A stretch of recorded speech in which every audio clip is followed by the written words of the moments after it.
This year was more exciting than ever. There's so much more momentum.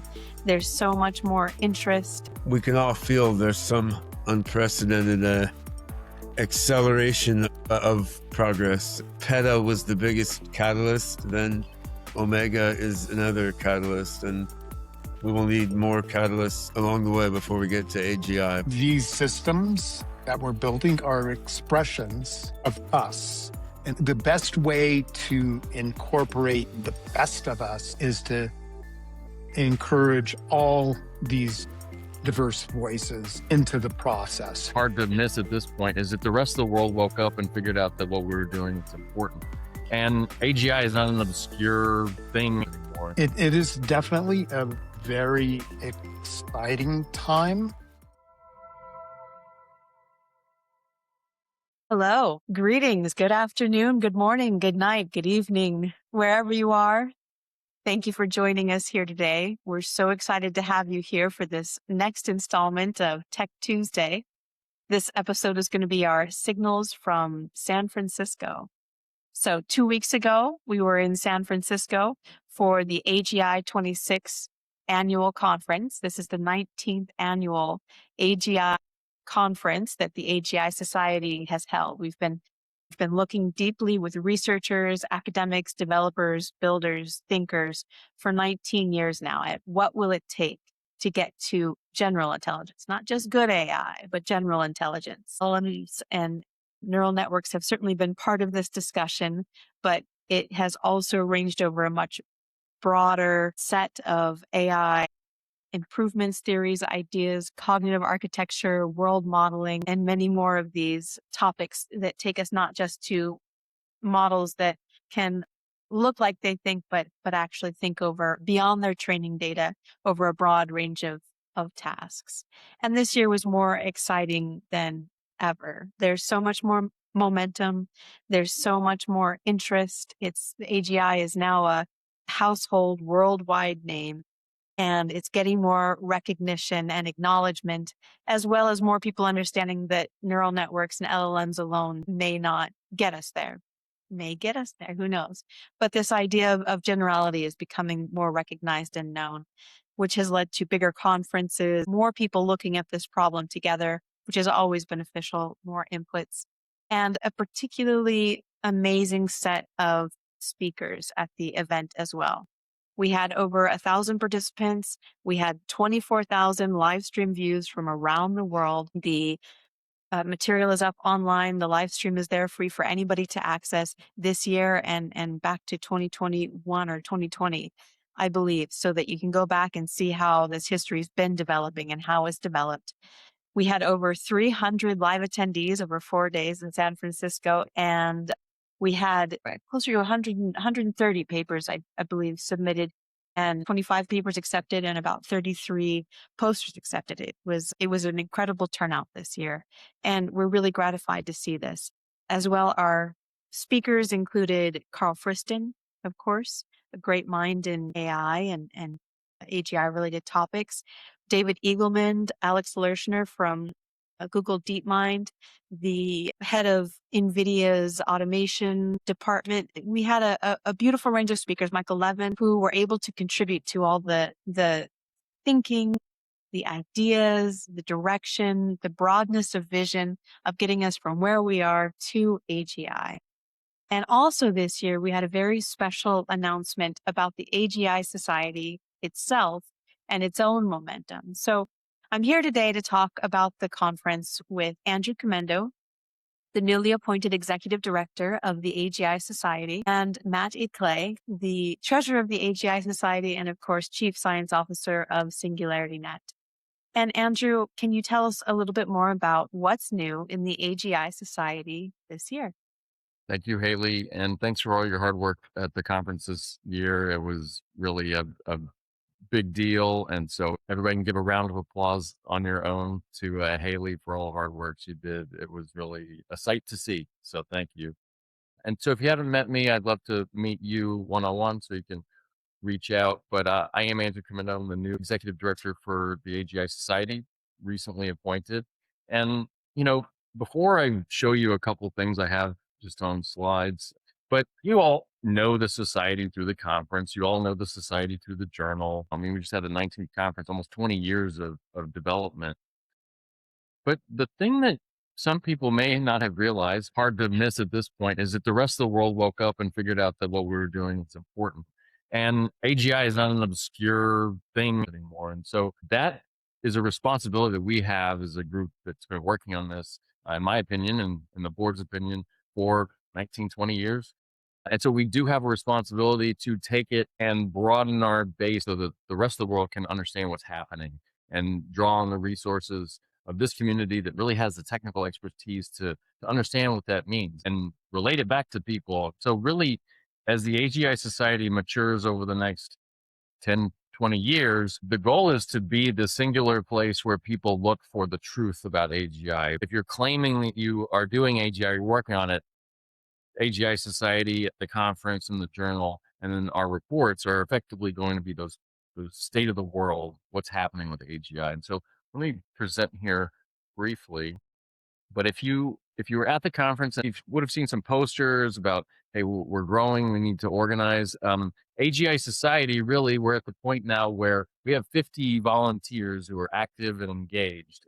18 of those now are creating chapters, which we'll talk a little bit about.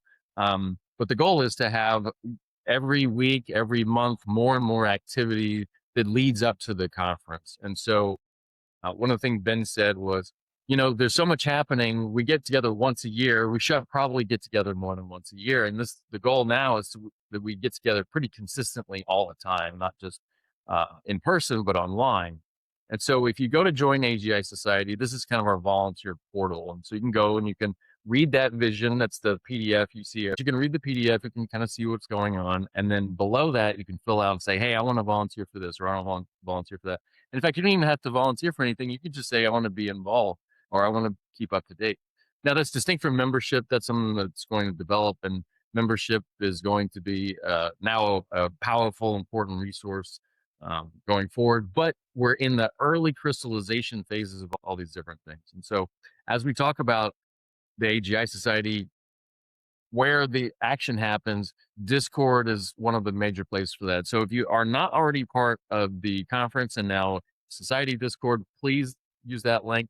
We'll send it out, but join that. That's where we're going to be organizing. And then what's really exciting is we're starting to kick off the regional chapters. So Boston's going to kick off August 27th. We already have a location. We're going to be hosted. We've got about a half dozen people who are going to be there. We got Dubai, September 8th or close around there. We're still dialing in the dates. But then we do have a lot of excitement around San Francisco. There's about 7 to 9 members, depending on how you count it, that are already organizing that with the idea that we can find a date. And then Seattle really is starting to get exciting. I think they already have 17 people signed up for the in-person event that we have not put a date on yet. And so really what I'm asking you all to do is, and I'll go back to the slide here, sign up for the Discord. If you haven't, go on there, join, introduce yourself. If you're not already a volunteer and you want to be, there's a place for you everywhere. I need as much possible help as we can get. We had a fantastic conference last year, but we're trying to triple it this year. And that was tons of work. So that means we're going to need even more help for the next year. So thank you, Haley. I appreciate you giving me a little bit of time here to talk about what we're doing. And if anybody wants to do anything, if you have an idea or you're excited or you want more or you want less, please follow those links, reach out. I'm excited to talk to you. And that's pretty much all I've got. I do want to dive into just a couple pieces with you right now, Andrew, if you could. So you've talked a little bit about the future outlook and future activities. I want to dive into that in a moment. But I think that one of the key things that's exciting and important with the AGI Society is that it sits apart from any single lab or nonprofit. SingularityNET has obviously done a lot to help buoy and bring it forward over the past years while it was out of fashion and help it continue. But the idea here is really completely separate because that's always been the vision, that's always been the goal, and that's always been the ethos for AGI Society. Why does that independence matter? And can you speak a little bit about that? Yeah, that's a great point, because that is one of the key things that I'm trying to make clear is the AGI Society has always been an independent. It's been around since 2007, so pretty much any of the other initiatives. And it's only been through the good graces of Ben and all the organizations around it that we've been able to sustain it.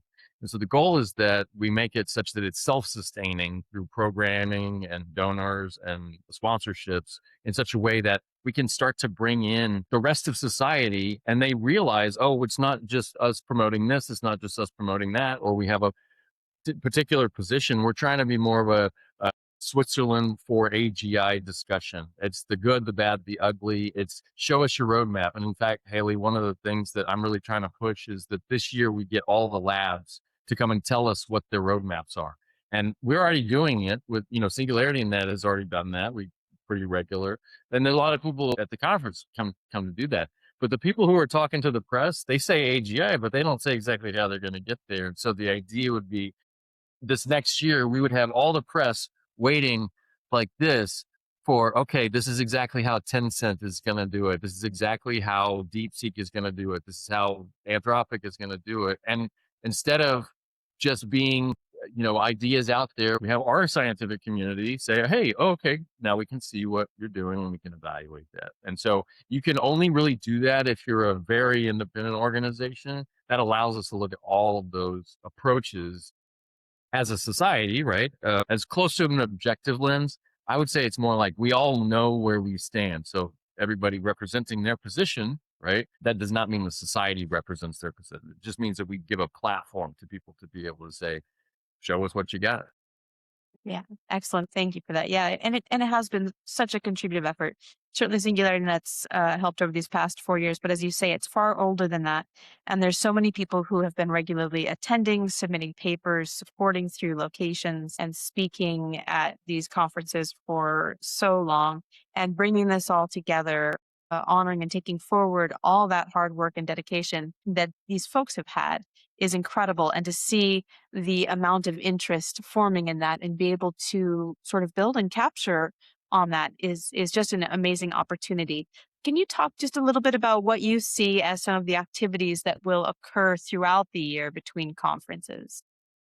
So the first thing is that we're going to be producing a lot more publications and a lot more publicly facing publications. And so the State of AGI report is really a major thing that we're looking forward to in February. And that is a sample from the field. So again, all the technical approaches that we can get people to include into the report, the state of data that other people aren't seeing, but also what's happening with protests and the social impacts. What's the good? What's the bad? How do we bring in civil society to give their input in a single place such that everybody can say, oh, now I understand what's happening in this AI world. And now we get it in terms of this concrete AGI context.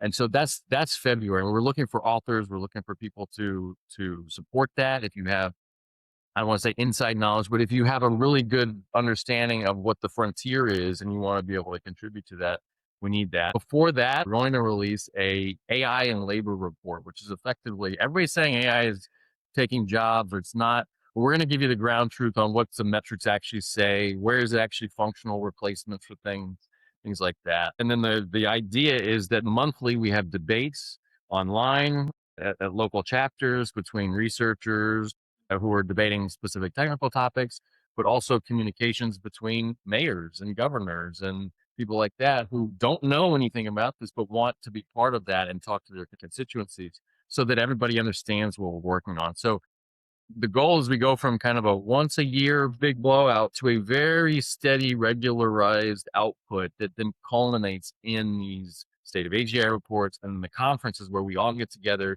have a big party and debate it and discuss it. And it's the expression of what we've done for the year, just like we have been. But now instead of it being 400 people, it's 4,000 people. And it's really become the place to understand the future of AI.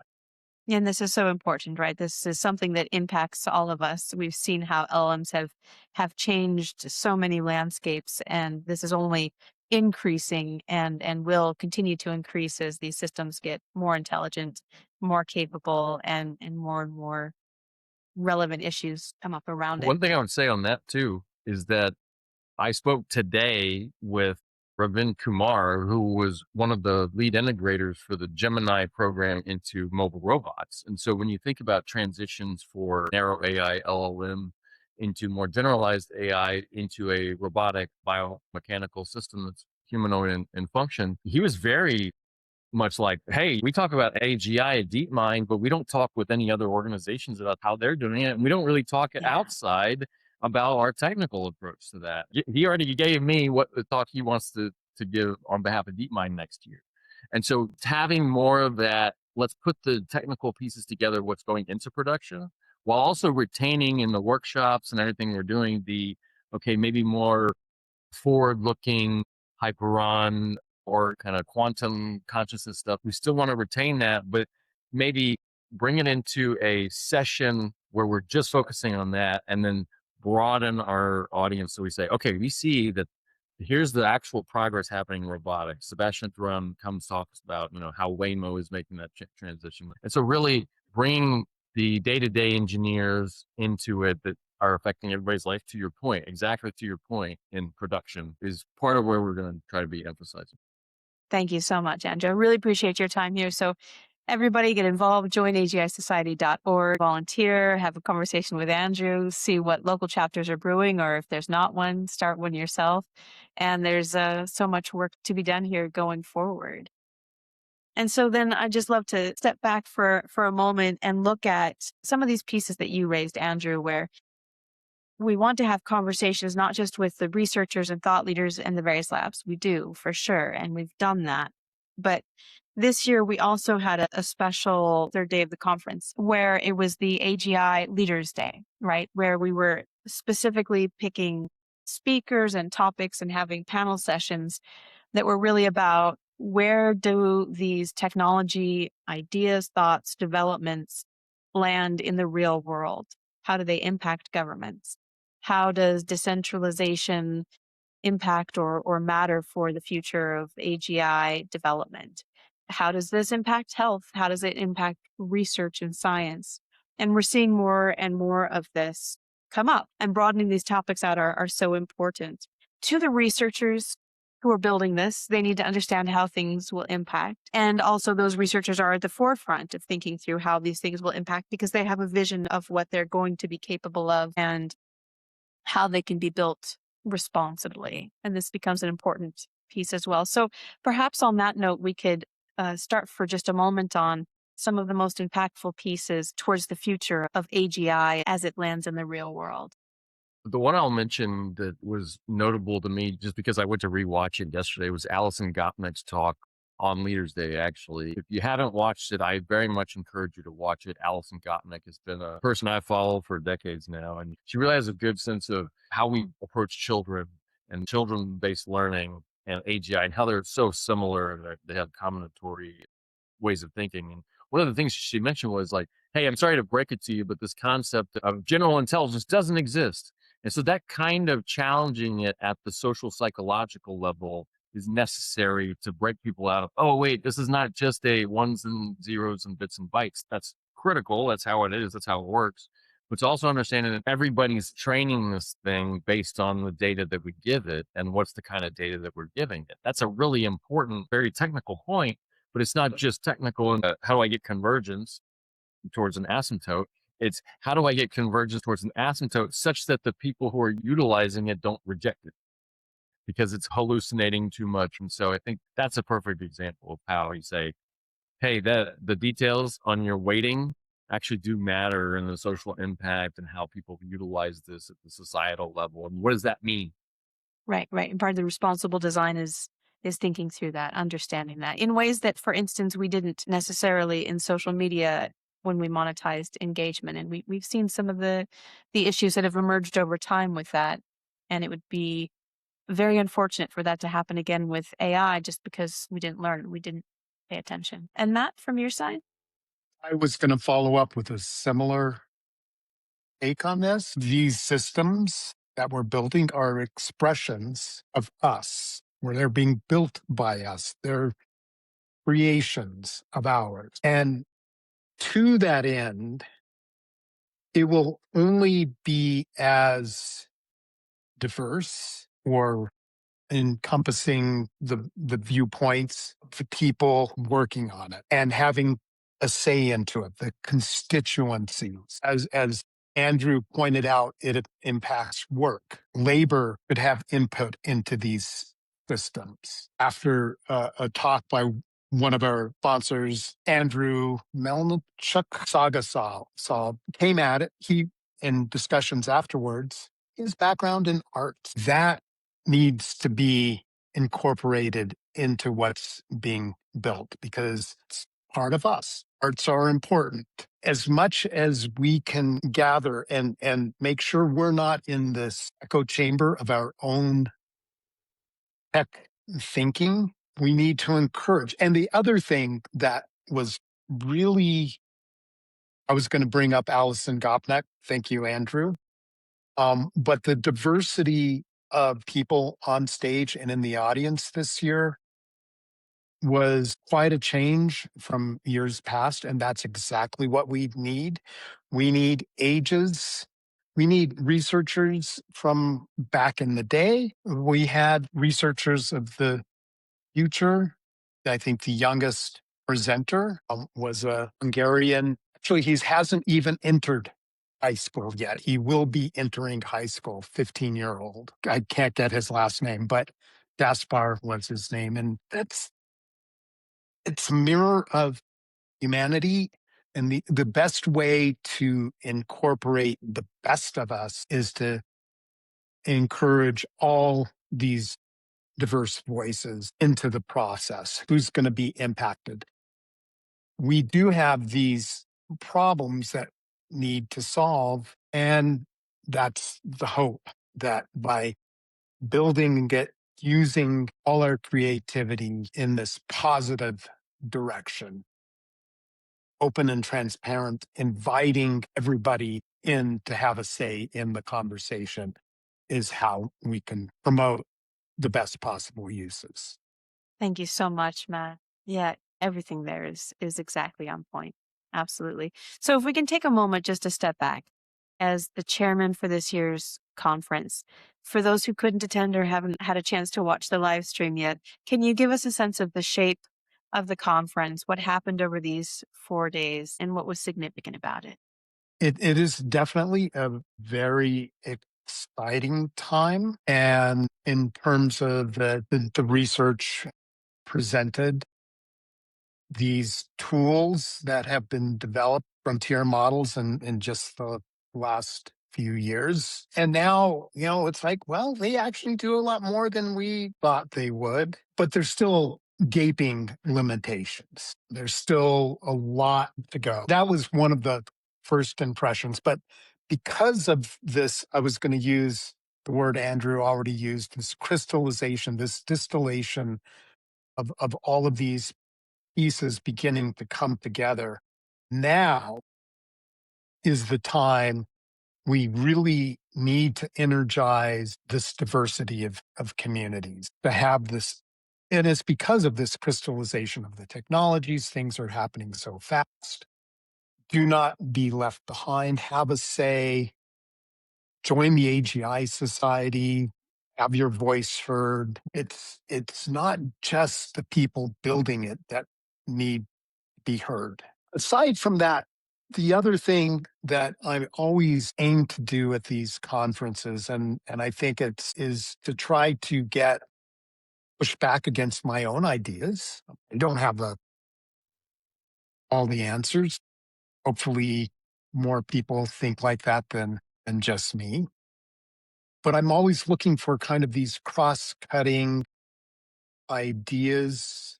And this is some of the things I did hear. You hear somebody working on one piece, and I'm thinking of a particular talk by Hassan Hassan mentioning noise that reduced the required number of parameters to get in an LLM model to get almost exactly the same performance. This has huge consequences. It makes it much more lightweight.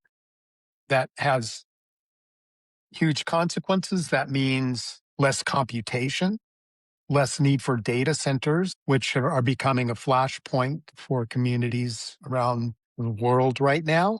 And Immediately after that talk, I went to Matthew Barron, who has been working on our Fabric PC initiative for making predictive coding much, much easier. It's like the TensorFlow for predictive coding, makes it much easier for everyone to code in predictive coding. Completely, take a concept from one area. What can we do in this other area? And I went up to Matthew and he was already on top of that.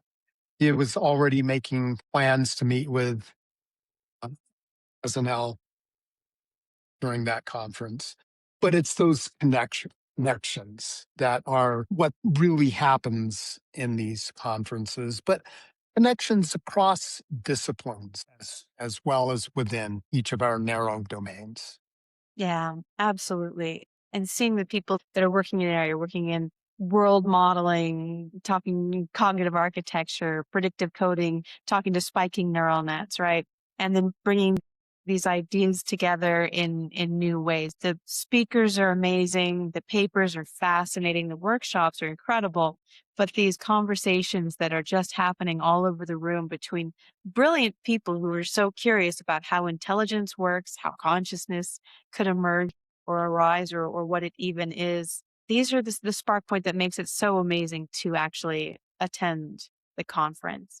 And you can get so much out from the live stream, but attending really is a special flavor every year. And the keynotes, to that point, are only part of the equation. They're like the primer, the seed for all kinds of one-on-one conversations or 5-on-1, 5-on-3 conversations that permeate throughout the entire time, at dinner conversations. And it goes beyond what happens, quote, in the classroom, unquote.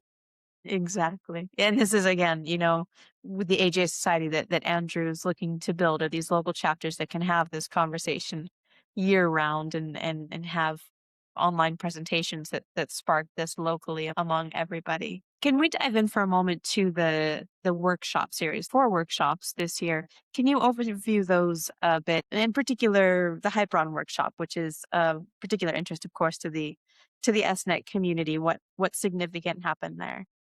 As you said, there were 4 workshops. There was a consciousness workshop, an interpretable natural language workshop, the inference workshop, and then our own Hyperon workshop, which basically covers a SingularityNET approach to the developing artificial general intelligence. And each of these workshops, you've got this larger conference, which is in a sense at a broader overview type scale. And each of these workshops dive into some particular topic and do more of a deep dive in each of these areas. And in terms of the Hyperon workshop, that's a deep dive into our own technologies. And that gives even within, it gives 2 things, both internally, you've got our own in SingularityNET, we have our multiple different research directions. And each of these has a little bit of time allotted to it. And here's what's happening in our direction. So it gives internal breadth because people in ActPC don't necessarily see what's happening in PLN or attention or some of our other research projects. And so it allows some cross-pollination of ideas internally, as well as provide people from outside of SingularityNET some insight into what's going on in our roadmap and of development of our own tools. I'm thinking our own products like Fabric PC, which I already mentioned, or our own claw system, Omega Claw, and why we're developing that as kind of a cog server and a little bit different to incorporate some of our Hyperon technologies. And then you've got some of the other workshops, for example, the consciousness workshop. There were some consciousness discussions on the main stage, on the regular days and the leaders' day, but it allows a deeper dive into the topics related to consciousness. And that was sponsored by the California Institute for Machine Consciousness. Again, it's one of these, I would argue, backing up a little bit. Andrew mentioned Allison talking about, well, it's not really general intelligence. What is general intelligence? We need to define it first. And that's one of the issues in consciousness research as well. People have kind of an idea, but until it's defined and about there. Yeah, absolutely. Like art. I'll know it when I see it, probably. But we're trying to get much more rigorous about that too. I think that was one of the things that was striking for me and very interesting as well, is that we had a lot of very thoughtful, high level AI thinkers as keynotes. People that hadn't necessarily attended previously or been part of this 19-year tradition in conferences. And they're very knowledgeable about the state of AI per the common narrative. They know a lot about neural networks and deep neural networks and LLMs and these technologies. And they would speak about these technologies, the limits of AI, or AI will never be able to do this, when they mean that very narrow definition of AI, sort of what's conventionally working right now. Or consciousness, even. They're like, oh, I started looking at consciousness and we don't even know what it is. It's like, well, we don't. But maybe anybody who's very curious could attend the consciousness workshop, or some of these presentations would be really impactful for those, in the world at large, but also that are in these really narrow AI systems, to really understand more deeply the breadth of other opportunities, research directions, development that has been happening at the same time in parallel. I thought that was very interesting that we have these excellent deep dives into things that have been off the radar and now are emerging as more important as we see the limitations of these narrow approaches. What's also important, and what also was demonstrated, perhaps this year even more than ever before, was challenging. And this goes to kind of Andrew's point as well. So you're pursuing a particular path. Have you thought about the impacts? Have you thought about these questions? Again, this narrative of cross-cutting, of looking at it from a different perspective and challenging that groupthink, echo chamber direction, to be clearer about exactly what you are doing. I mentioned Andrew just a couple minutes ago. Part of that is in terms of bring us your roadmap. Some other people talking about what AGI is. Well, that's because it's AGI as they want to define it for their own cause, instead of, is this AGI? What do we mean by general intelligence? Yeah.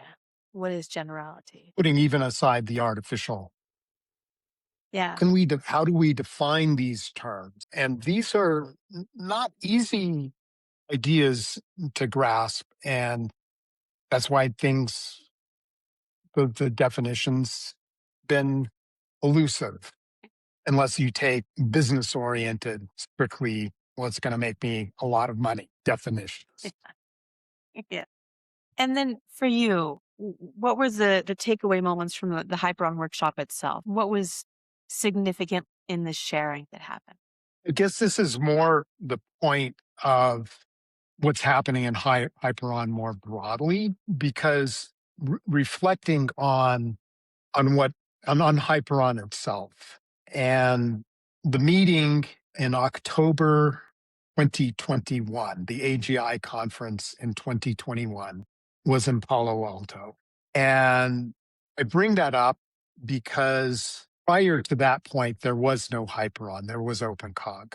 And it was during that meeting that a group of us, led by Ben Goertzel, eventually, not unanimously, but decided that we did want to refactor the old OpenCog code in response to many changes that had happened in the computing environment since OpenCog was first announced. And to make it more scalable, to make it more flexible, designed more for what we thought the true needs were for developing AGI.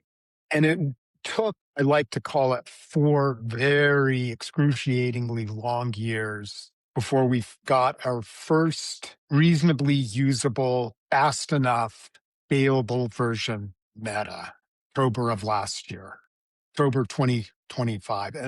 And that seems to me eons ago now, because once we got that, now we have a plethora of meta languages that are fast enough, scalable enough. But that kind of broke that road jam where we couldn't develop all of the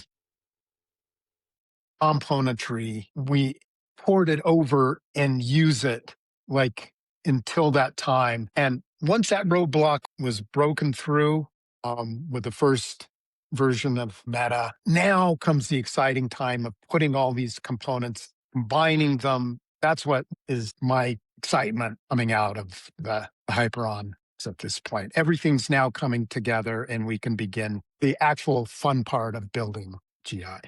Yeah, absolutely. The cognitive synergy, the bit that the complex dynamical systems that you're on board for becoming available. So Ben, thank you so much for joining.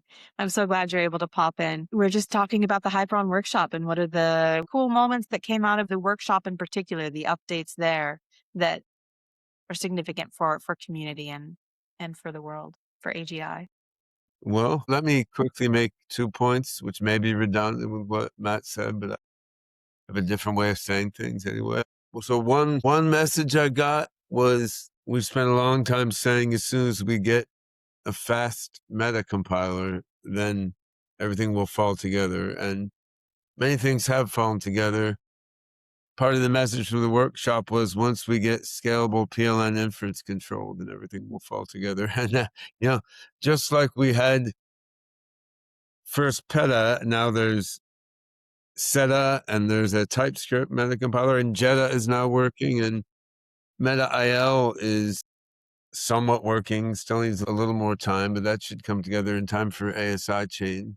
So once we got one, we got a lot. I think the same will hold with PLN inference control methods. Like we'll get a working geodesic control heuristic, but then we also talked about specking neural net based control heuristics, and there's a whole bunch of other ones. And seems once you see how to get one of these things to work, that helps others to not just psychologically inspires, but also technically guides others to make other competing and cooperating versions to work. So I think that should come together not too long from now. Another big theme, which you and Matt probably already talked about, is just the rise of agentic workflows as a path to recursive self-improvement. And of course, that's what Omega Claw is about in the first place. Like re-implementing OpenClaw in Meta was partly because Meta is so good at rewriting itself without creating too big of a mess, at least not every time. And we found that added memory and memory-based grounding that comes with symbolic working long-term memory inside the Omega core loop is valuable. But we had a bunch of discussion both in the workshop and later in the conference, and then at a post-conference workshop at the Frontier Tower in San Francisco, sort of on how do you create the right meta loop so that an Omega instance or a hive of Omega instances or a super colony of Omega hives can, I finally found the word for that. It shouldn't be a meta hive. It should be a super colony. That's the next level up. I mean, we're mixing ants and bees here a bit because I don't know if bees have super hives. But yeah, how do you get this RSI loop to actually work? And so we spent a bunch of time talking about how to make a sort of rigorous evaluation ecology, like a sort of test suite for AGI across multiple different vertical application areas and cognitive modalities. And you can see at the AGI conference, there was just a bunch of people who were already trying, having either their own harnesses or OpenClaw or Omega, like having them just read all our research papers and glom them together and try to make integrated cognitive systems. And you can get interesting results that way, but I think to get really solid results, you need better metrics and evaluation than what we have now. So like we're now looking at building a very comprehensive test suite and using that to sort of guide a whole bunch of different Omega instances and hives in self-improving themselves toward human level AGI and ASI, but pulling in ideas and prototypes that we already have out there, right? And this was not so much the outcome of any specific presentation or talk at the AGI conference. It was more a reaction to just the vibe of having so many people, including like teenagers and business people, as well as AI developers, just doing vibe hacking with these agentic systems and making actual progress on exploring and fleshing out combinations of different AGI components. So I think we need to channel that and focus that in a slightly more rigorous way, but I think there's a lot of potential there. And it's looking pretty clear like this can be the route via which a ragtag, bunch of open source developers and crypto AI hackers and independent researchers can actually progress faster than big tech, right? Because you have the ability of the agents to do the work, which makes up for not having as big a staff as a big tech has.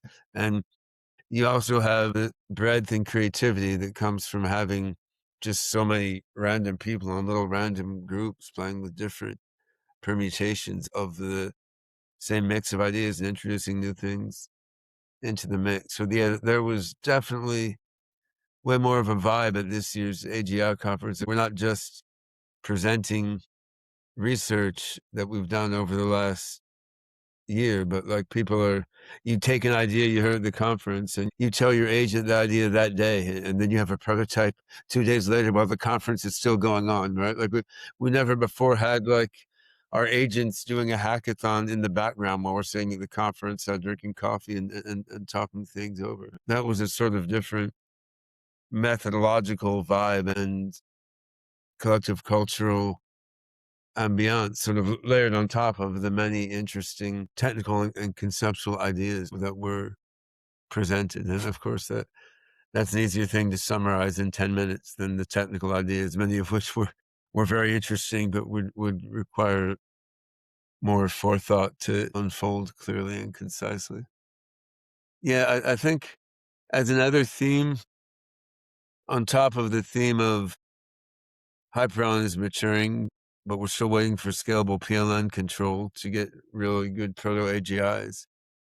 Predictive coding clearly was maturing a lot also. And I mean, we can do transformers at GPT-2 scale using predictive coding.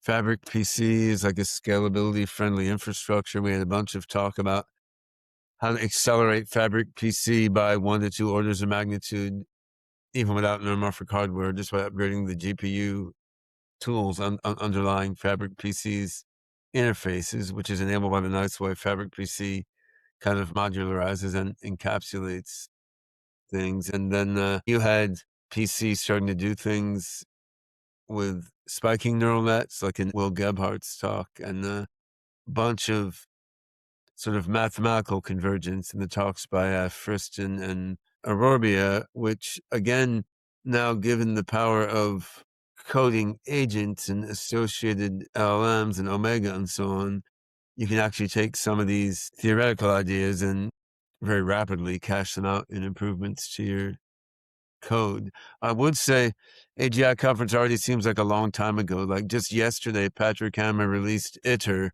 which is a new control loop for Omega, which lets it integrate self-modification much more tightly into the loop.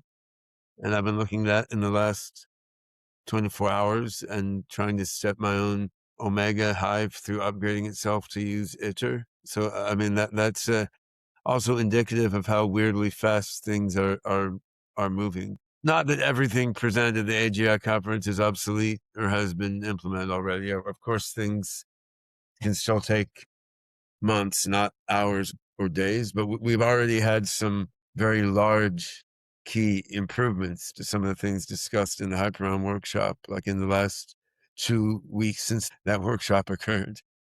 I guess Matt has been around this thing pretty much as long as me. Haley is a newer entrant, but has been around a few years, right? And I guess we can all feel there's some unprecedented acceleration of progress. PETA was the biggest catalyst. Then Omega is another catalyst, and we will need more catalysts along the way before we get to AGI. But we've moved into a different phase with the Hyperon adjacent stuff in roughly the same kind of way that deep neural nets moved into a different phase when you add ChatGPT, I would say. That's a great analogy. Yeah, like once you had like GPT-2, it was like, okay, the game is on. Like it's not doing everything you wanted, but it's doing so much. Like you can see what the next steps would be. And then of course, they unfolded with ups and downs, and people got pissed off when GPT-5 wasn't as smart as they thought it would be, and so on. But on the whole, you were into a different phase of the game, right? And like I've said before, computer vision hit that in 2014, like when AlexNet came out, and you suddenly had convolutional neural nets, able to actually recognize images, right? And then you could see computer vision within a different phase of the game. So we're now switching into that phase of the game with at least Hyperon and predictive coding. And of course, I'm sort of fixated on projects I'm involved in. But you had a similar vibe with a bunch of other things presented at the AGI conference also. I agree. There's an excitement, everything coming together. All of these things that you've mentioned, even PETA seems like it was like, how long ago was that we got the first? October. That was only 5 months. No, it was longer, No. 11 months now. But I mean, it feels like it was like Yeah, 2005. because I kept saying as soon as we get a fast meta compiler, things will accelerate. And most people just thought that would be 10 years off and sounded like voodoo. But I mean, ASI chain sounds the same way to people now. Like you say, it's going to go from DevNet to testnet to mainnet. People are like, yeah. But it actually will. And then you'll be able to run complex AI processes on chain, right? So, I mean, that is another point, that getting fast meta compilers of scalable atom spaces is a demonstration point that some of our weird technology can actually transition to being scalable and usable, right? And then we'll see a bunch of other things. And it was, as you remember, it was a big and painful decision to re-implement OpenCog from scratch. And it did take about twice as long as I felt it would to get it working, but at least not 10 times as long, right? So this illustrates my principle that as we get closer to the singularity, my estimates are getting more and more accurate, because I always tend to estimate things in like, how long should this take if everything makes sense? But then in real life, things always took a lot longer because of one thing: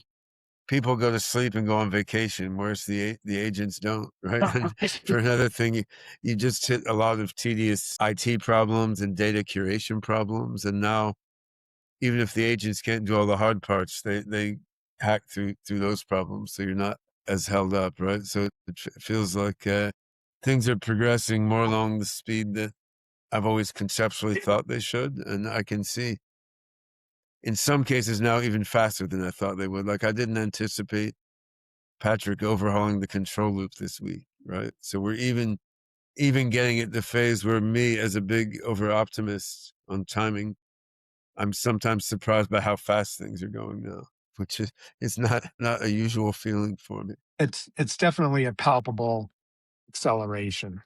Yeah, and it was really cool to me, among many other aspects, to see various folks with no technical background actually contributing to AGI R&D, right? Because if you have a clear conceptual view of what's going on and some maturity in assessing your own ideas and evaluating what your agents are doing, you can actually plunge in and do the thing even without a lot of computer science or math background. There's certainly some pieces where you do need this CS and math background and where it's a very high value, but those are no longer all the pieces, right?